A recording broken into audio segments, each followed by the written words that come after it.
Boa noite. Você fica agora com as notícias que são destaque em Minas nesta sexta-feira.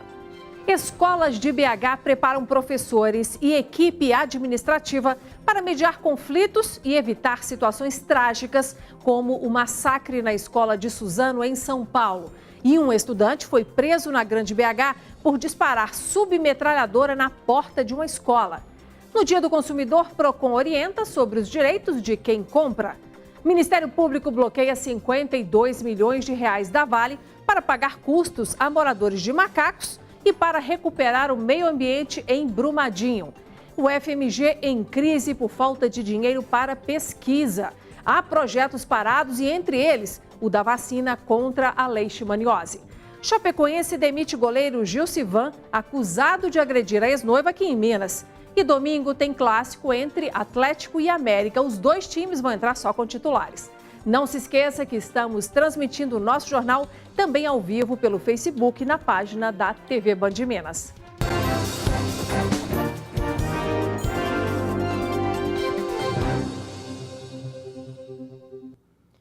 O massacre na escola de Suzano levantou uma discussão importante em todo o país.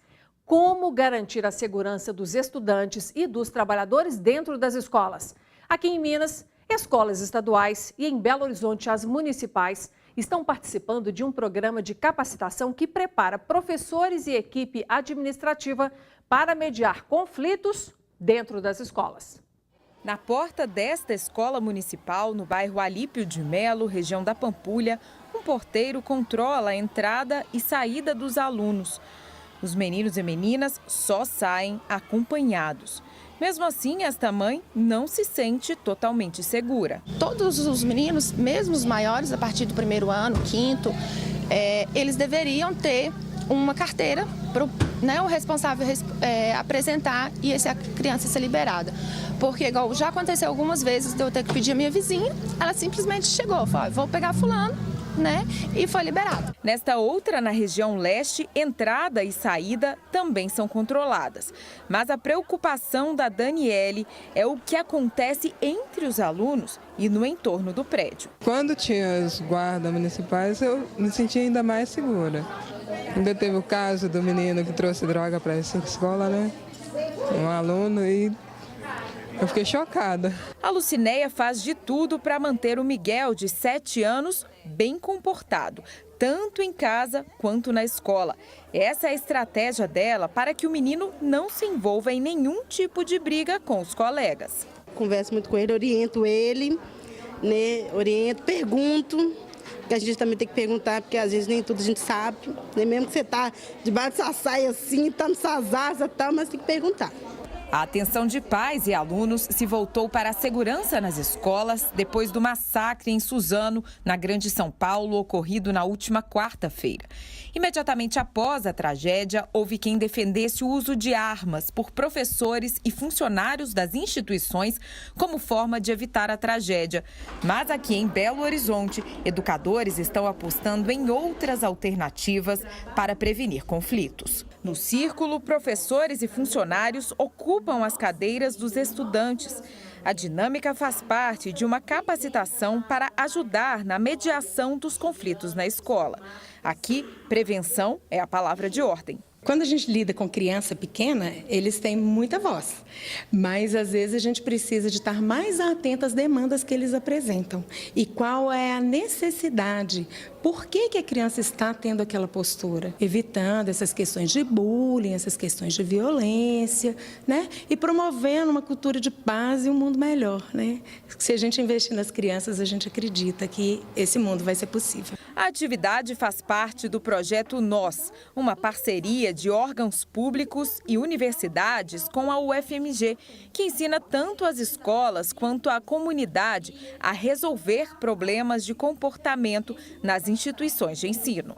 Muitos casos que chegavam no judiciário, na polícia, né, eram policializados e judicializados, eram casos que poderiam ser mais bem resolvidos, tratados mais adequadamente dentro do âmbito da escola. Às vezes uma questão de indisciplina ou uma briga assim, um pouco mais severa, um bullying era encaminhado para o judiciário. Muitas vezes o adolescente ele vai, por exemplo, para o judiciário, está cumprindo uma medida socioeducativa e ao mesmo tempo está aqui na escola. Ou então cumpre e depois volta para a mesma escola. E esse adolescente muitas vezes ele volta estigmatizado, sem nenhum senso de pertencimento, não há uma transformação das relações, o que assim pode levar até uma evasão escolar. Segundo a Secretaria Municipal de Educação, a ideia é que o diálogo ajude a evitar a violência, mas também há outras medidas de segurança nos casos mais graves. Nosso objetivo é exatamente prevenir. Se você está pautado no diálogo, na convivência cidadã, no diálogo com a comunidade escolar, com os pais, com as famílias, você vai ter um clima mais favorável. Mas quando a gente tem um conflito, uma coisa mais gravosa, que a gente vai precisar da segurança, aí nós vamos articular e somos articulados com a nossa Guarda Municipal. E sobre o comentário que a gente acabou de ouvir da mãe Daniele Brito, que sente falta da presença da Guarda Municipal nas escolas, a Secretaria Municipal de Segurança nos informou que os agentes continuam presentes nas escolas, porém, a Secretaria não informa a rotina de trabalho da Guarda por motivo de precaução. Até o momento, gente, quase metade das escolas municipais aqui de BH, 175, já aderiram a esse programa. E houve uma situação de pânico ontem na porta de uma escola da Grande Belo Horizonte, quando um estudante de 20 anos disparou uma submetralhadora. Quem tem os detalhes é a nossa repórter Luciana Viana. Luciana, duas perguntas para a gente começar. Se alguém se feriu e se você confirma a informação que a gente ouviu de que esse estudante se sentia injustiçado pelos colegas. Boa noite. Boa noite, Nácia. Boa noite a todos. Apesar do susto, da confusão, da correria, ninguém ficou ferido não, viu, Inácia? Esse crime aconteceu ontem à noite na Escola Estadual Denis Vale, no bairro Bonfim, em Nova Lima, aqui na região metropolitana de Belo Horizonte. Um estudante de 20 anos chegou ali um pouco antes do início das aulas e atirou 2 vezes para o alto. Claro, a polícia foi acionada, ele saiu do local imediatamente, mas os militares conseguiram detê-lo, viu, Inácia? Ele contou à polícia que a motivação seria o seguinte: 2 colegas dele estariam espalhando boatos sobre a sexualidade dele. Por isso, ele queria assustar os colegas, não é uma forma de ameaça. A arma ele teria jogado em um mato próximo de casa, mas a polícia ainda não a localizou. Inácia, ele foi preso por disparo de arma de fogo, a ameaça também. Por meio de nota, a Secretaria Estadual de Educação diz que vai suspender, ou seja, dispensar o menino da escola e orientar a diretoria a dizer aos pais para procurarem um atendimento psicológico para o filho, viu, Inácia? Tá certo, Luciana. Daqui a pouco eu te chamo para você trazer outro destaque desta edição, tá bom? Combinado. E nós vamos agora para um outro assunto, que é sobre a relação entre clientes e empresas, que pode ser aí de muitas alegrias ou de muitos problemas. Neste Dia do Consumidor, fazemos um alerta para que os consumidores conheçam melhor os seus direitos. Sabe quais são as empresas aí, os setores campeões em registro de reclamação nos PROCONs? São as operadoras de telefonia, os serviços vendidos em combo com internet, TV e telefonia e as empresas de cartão de crédito. 15% de desconto em todo o quiosque. Esse é um agrado que Roberta decidiu fazer para comemorar o Dia do Consumidor na loja. A gente acredita que todo dia é o Dia do Consumidor, mas já que existe um dia oficial, então a gente gostaria de presenteá-los, né? Quem passou pela loja da Lorena também ganhou alguns mimos. Um design de sobrancelha ou uma hidratação capilar. É um mimozinho mesmo, um presente para valorizar ainda mais a beleza da nossa consumidora. Mas nem sempre a relação consumidor e fornecedor é saudável. Nas mãos de José Geraldo, vários protocolos de ligações feitas para a empresa de telefonia. O motorista tentou diversas vezes resolver o problema com a operadora de celular, mas não adiantou. O jeito foi recorrer a uma das unidades do PROCON na capital. Conta indevida. Vem cobrança e a conta não é resolvida, não tem boleto para pagar. Tem a conta, mas não tem boleto? Não. Há 7 anos, Luísa tem problemas com uma empresa de financiamentos. A minha dívida com eles era de R$2.000, eu já paguei R$8.000 e eles até hoje não compareceram para poder sanar essa dívida comigo. Para conscientizar as pessoas sobre os seus direitos, o PROCON da Assembleia distribuiu hoje cópias do Código de Defesa do Consumidor. A conscientização do consumidor é a base da educação do consumo. Quase 30 anos após a criação do código que defende os direitos do consumidor, muitos problemas ainda imperam nas relações de consumo. Juros abusivos, cobranças indevidas e olha que essas são apenas algumas das reclamações ouvidas no PROCON de Belo Horizonte. Em lojas físicas, principalmente produtos da linha branca, geladeiras, televisões, tem um número de reclamações muito alto. E na parte de serviços, principalmente telefonia. A parte financeira também, os financiamentos de crédito consignado e cartões de crédito. Compras pela internet, por exemplo, têm causado muita dor de cabeça para os consumidores. A propaganda enganosa existe muito. Você tem que fazer uma pesquisa para saber se essa loja é confiável. Em épocas de promoções, cuidados redobrados. Se houver qualquer indício de que a empresa não seja séria ou de que já houve problemas, é preferível não arriscar. 11 funcionários da Vale e 2 da Tuvisud podem deixar a prisão a qualquer momento após serem beneficiados por uma liminar do Superior Tribunal de Justiça. A decisão se deu no mesmo dia em que os investigados foram obrigados a voltar para a cadeia depois de uma determinação do Tribunal de Justiça de Minas. Todos eles são suspeitos de envolvimento com o rompimento da barragem da mina do Córrego do Feijão, que já matou até o momento 203 pessoas. E ainda falando sobre a tragédia em Brumadinho, o Ministério Público de Minas Gerais pediu hoje o bloqueio de 2 bilhões de reais das contas da Vale para futuras reparações aí de danos causados aos moradores de Macacos em Nova Lima, na Grande BH. A promotoria também pediu para que a mineradora garanta uma moradia a essas pessoas do distrito que tiveram que deixar os imóveis. A empresa afirmou que irá manter o hotel para 100 moradores que vivem ali na Rota da Lama em caso de rompimento. O Ministério Público também pediu hoje que a Justiça obrigue a Vale a garantir no mínimo 50 bilhões de reais para a reparação ambiental nas áreas atingidas pela lama de rejeitos em Brumadinho. Um dia após o rompimento, a Justiça Mineira já havia bloqueado 5 bilhões de reais da mineradora exatamente com esse objetivo. E agora nós fazemos uma correção. Ontem nós mostramos a situação dos atingidos pelo rompimento da barragem de Fundão, em Mariana, que ainda aguardam pela finalização das obras da nova comunidade onde irão morar.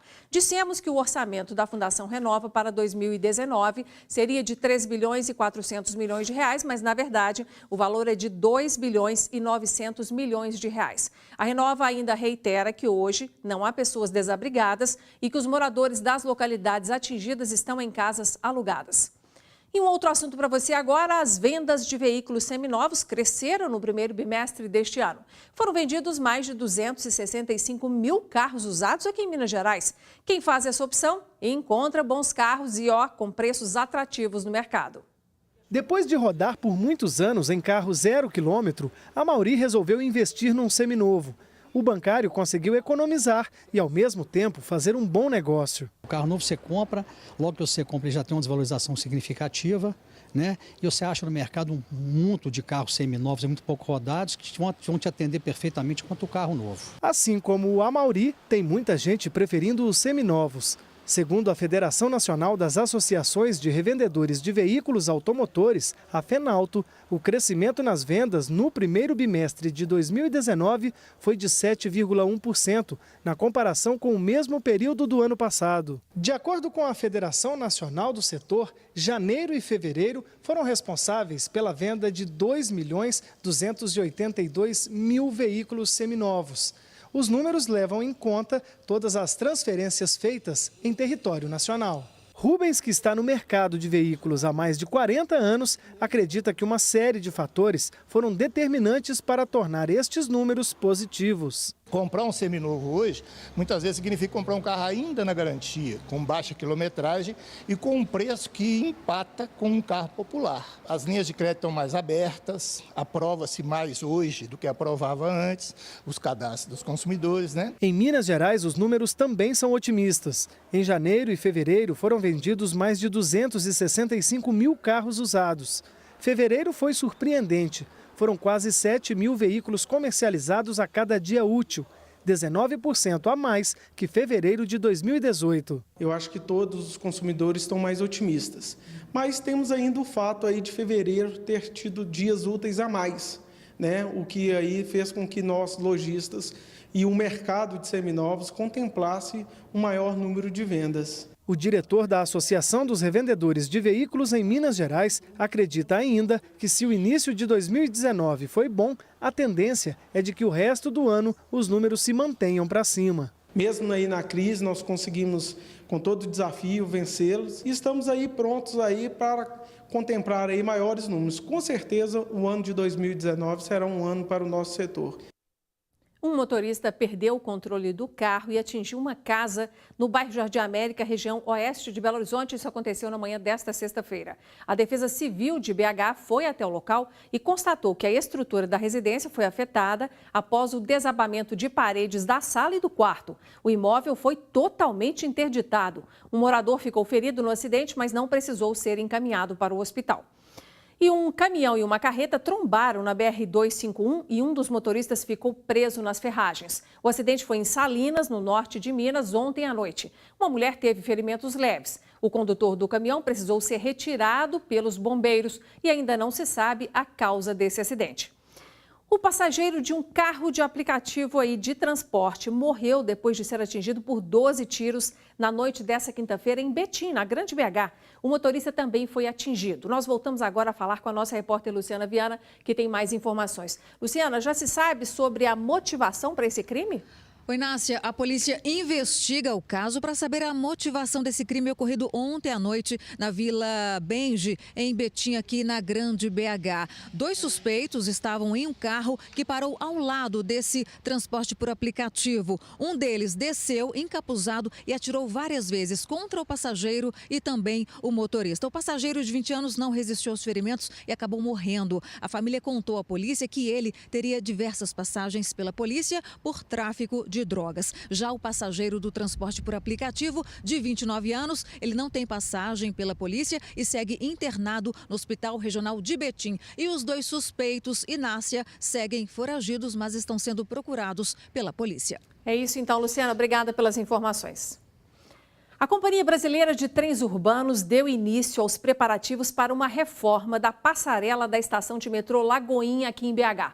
Segundo o órgão, a medida visa ampliar a sensação de conforto e segurança dos usuários que transitam pelo local. Durante o carnaval, você deve se lembrar, no início deste mês, usuários gravaram vídeos mostrando a passarela balançando quando faziam a travessia. A princípio, o movimento foi considerado normal, mas dias após as gravações, a circulação de pessoas foi restringida no local. E agora a CBTU vai instalar aparelhos de apoio que devem impedir o movimento lateral da passarela para dar início, então, a obras de reforço desse equipamento urbano. A CBTU informou ainda que todos os acessos à estação Lagoinha permanecerão abertos durante as obras.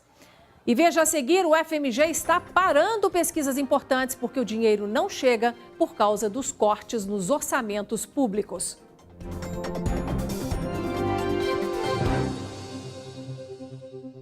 Atividades de barragem da Vale no complexo mina de Timbopeba, em Ouro Preto, são suspensas pela Justiça. A determinação é válida até que uma série de medidas de segurança sejam adotadas pela mineradora. Entre elas está o atestado da estabilidade da estrutura. A ação civil pública foi motivada por informações repassadas pela empresa alemã Tuvisud para evitar risco socioambiental. Além disso, o MP recebeu uma denúncia anônima de que a barragem encontrava-se em elevado processo de alteamento, ou seja, com um paredão muito alto. O aeroporto da Pampulha será leiloado no ano que vem pelo Ministério da Infraestrutura e, por enquanto, continuará apenas com voos regionais. O aeroporto vai entrar na 7ª rodada de concessões aeroportuárias, coordenadas pelo Ministério da Infraestrutura, que vai começar aí no 2º semestre de 2020. Estudos de viabilidade técnica estão sendo realizados para definir se voos mais longos poderão ser recebidos na Pampulha. A Infraero, responsável pela administração do aeroporto, ainda não se manifestou sobre esse calendário de privatização. O terminal tem capacidade para receber 2.200.000 passageiros por ano, mas o movimento atual é de 10% dessa capacidade. Hoje, o governo federal leiloou 12 aeroportos, nenhum no Sudeste, e conseguiu ágio médio de quase 1.000%.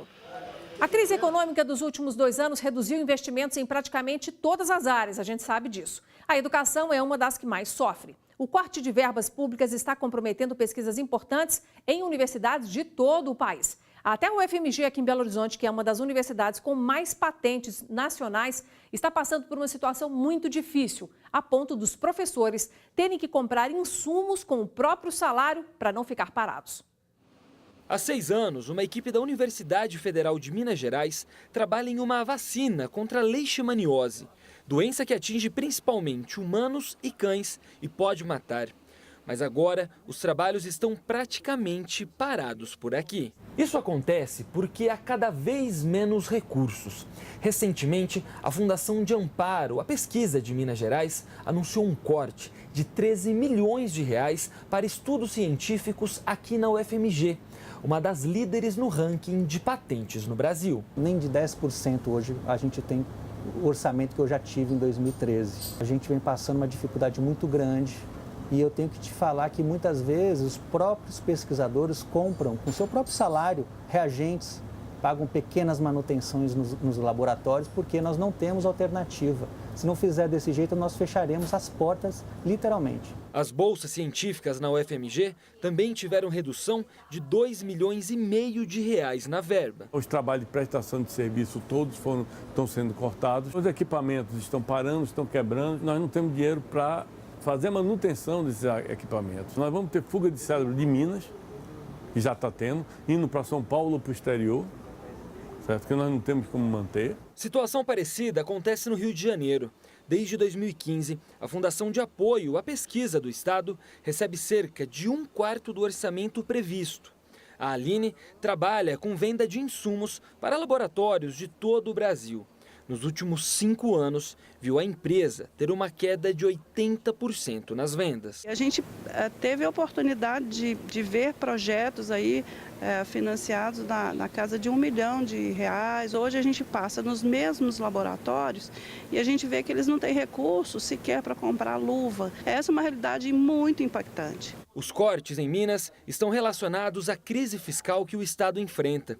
Os alunos, prejudicados com os cortes, ainda têm expectativa de mudar esta realidade. Vários países investindo em ciência e tecnologia que conseguiram romper as barreiras de uma crise econômica, né? E a gente quer o mesmo caminho para Minas Gerais. Nós entramos em contato com a FAPEMIG, a Fundação de Amparo à Pesquisa de Minas Gerais, que disse que o estado de Minas está em situação de calamidade financeira e que isso afeta a fundação. Quando os repasses forem regularizados, a verba vai chegar aos projetos aprovados, mas não há previsão de quando isso vai ser feito. O ex-ministro da Previdência Social, Roberto Brant, que também é colunista da rádio Band News BH, foi o convidado de hoje do Conexão Empresarial em Nova Lima, na Grande Belo Horizonte. Brant conversou com uma plateia formada por empresários, políticos e convidados de outras áreas sobre as mudanças na Previdência que já começaram a ser discutidas pelo Congresso. O evento é organizado pela VB Comunicação e tem o apoio da TV Band Minas. E no próximo bloco, o líder e vice-líder do Campeonato Mineiro se enfrentam neste domingo. Será o primeiro clássico deste ano entre Atlético e América.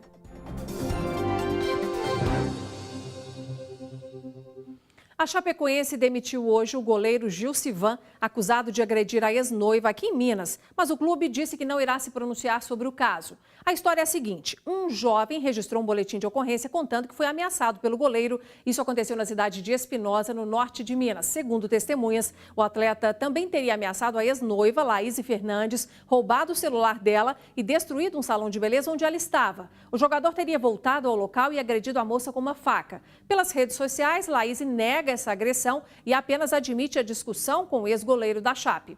Gilcivan também se manifestou na internet, assumindo a culpa por qualquer transtorno, mas sem entrar em detalhes. Já para a Polícia Militar, a ex-noiva do jogador contou que o goleiro não aceitava o término do relacionamento. E o fim de semana vai ser de clássico aqui na capital. Pela primeira vez no ano, o Atlético vai enfrentar o América neste domingo. O jogo no Independência vale a liderança do Campeonato Mineiro. O Atlético deve ir a campo interrompendo o rodízio e apostando nos titulares. A partida de domingo contra o América põe o time com o pensamento total na vitória para espantar o mau desempenho na Libertadores. Levando o nosso melhor aí para tentar garantir em primeiro lugar que é a liderança, né? E isso é o mais importante nesse momento agora, né? A curto prazo é isso que a gente tem que pensar, mentalizar. E na sequência a gente tenta levar o que de bom pode ser feito domingo para tentar melhorar em outra competição também. O time titular do Galo está a 3 jogos sem vencer, mas o técnico Levir Coupe quer aproveitar o clássico com o América no Mineirão para começar a recuperação do time. Pensamento direto no resultado positivo, para manter a posição de primeiro lugar, né, no Campeonato Regional e conquistar o Campeonato Regional. Também é um título, para mim, é muito importante. Apesar do otimismo, o técnico do Galo não está com cara de bons amigos. O momento ruim do clube faz Levir deixar o bom humor de lado. Quando eu vou no velório, eu não faço piadas. O Atlético entra em campo defendendo a liderança do campeonato. O Galo tem 22 pontos, um a mais que o América, vice-líder da competição. Já o América faz uma ótima campanha no estadual e tenta chegar à liderança para contar com as vantagens de ter a melhor campanha. A 2 rodadas do fim da primeira fase, o Coelho só pensa no topo da tabela. E uma correção, o clássico será realizado no estádio do Mineirão. E amanhã no programa DNA, Paulo Navarro vai entrevistar Marcelo de Souza e Silva. O empreendedor é presidente da Câmara de Dirigentes Lojistas de Belo Horizonte. Marcelo abriu a sua primeira empresa quando tinha 23 anos. Passou por alguns setores do mercado, foi secretário adjunto de Desenvolvimento Econômico da capital e participou da elaboração e da aprovação da Lei Geral das Micro e Pequenas Empresas. Marcelo vai contar um pouco sobre a carreira e também sobre a vida em família. O DNA, não se esqueça, é amanhã às 6:50 da noite. Não perca. E querendo rever o conteúdo do nosso jornal, acesse youtube.com/TV Band Minas. Ficamos por aqui. Obrigadíssima pela sua atenção ao longo dessa semana. Segunda-feira estaremos de volta. Boa noite e até lá.